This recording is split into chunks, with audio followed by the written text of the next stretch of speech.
ఈరోజు మనం పచ్చి అరటికాయ టమాటో కర్రీ చేసుకుందాం. ముందుగా పచ్చి అరటికాయలు 2 తీసుకోవాలి. 2 టమాటాలు కూడా తీసుకుందాం.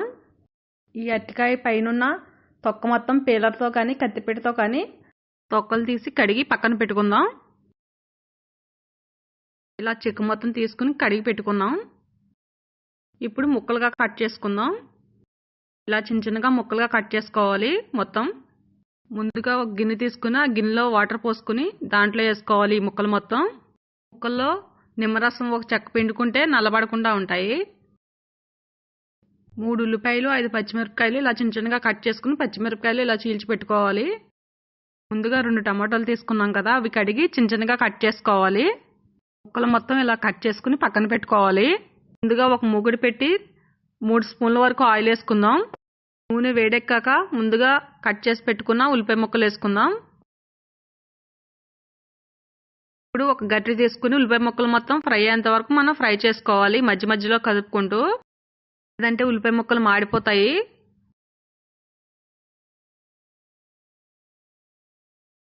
వేయించుకోవాలి ఉల్లిపాయ ముక్కలు. ఇప్పుడు కొంచెం పసుపు వేసుకుందాం. పసుపు మొత్తం కలిసేలాగా ఒకసారి గరిటెతో కదుపుకుందాం.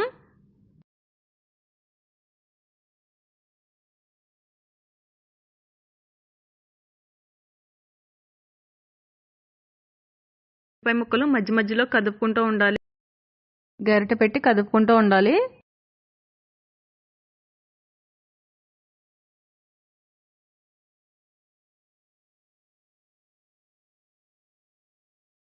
ఉల్లిపాయ ముక్కలు కూడా ఇంకా ఏగిపోయాయి, మంచి గోల్డ్ కలర్ వచ్చాయి. ఇప్పుడు ముందుగా కట్ చేసి పెట్టుకున్న టమాటా ముక్కలు వేసుకుందాం. ముక్కలు మొత్తం కలిసేలాగా ఒకసారి గరిటెతో కదుపుకుందాం. ముక్కలు మొత్తం కదుపుకున్న తర్వాత మూత పెట్టి 2 నిమిషాలు ఉడికించుకుందాం. టమాటా ముక్కలు కొంచెం మగ్గాయి. ఇప్పుడు ముందుగా కట్ చేసి పెట్టుకున్న అరటికాయ ముక్కలు వేసుకుందాం. ముక్కలు మొత్తం కలిసేలాగా ఒకసారి గరిటెతో కదుపుకుందాం. పెట్టి 2 నిమిషాలు మగ్గించుకుందాం. ముక్కలు మగ్గాయి. ఇప్పుడు తగినంత కారం, 1 స్పూన్ ఉప్పు వేసుకుందాం. ఉప్పు కారం అంతా కలిసేలాగా ఒకసారి గరిటె పెట్టి కదుపుకుందాం.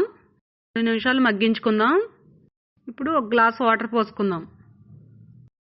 ముక్కలు మొత్తం కలిసేలాగా ఒకసారి గరిటెతో కదుపుకుందాం. మూత పెట్టి 2 నిమిషాలు ఉడికించుకుందాం.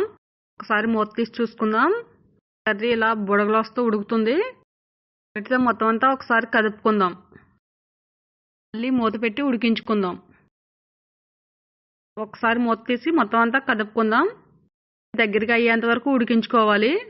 కర్రీలో ఉన్న వాటర్ కూడా ఇంకిపోయాయి. ఒకసారి మొత్తం అంతా గరిటెతో కదుపుకుని స్టవ్ ఆఫ్ చేసుకుందాం.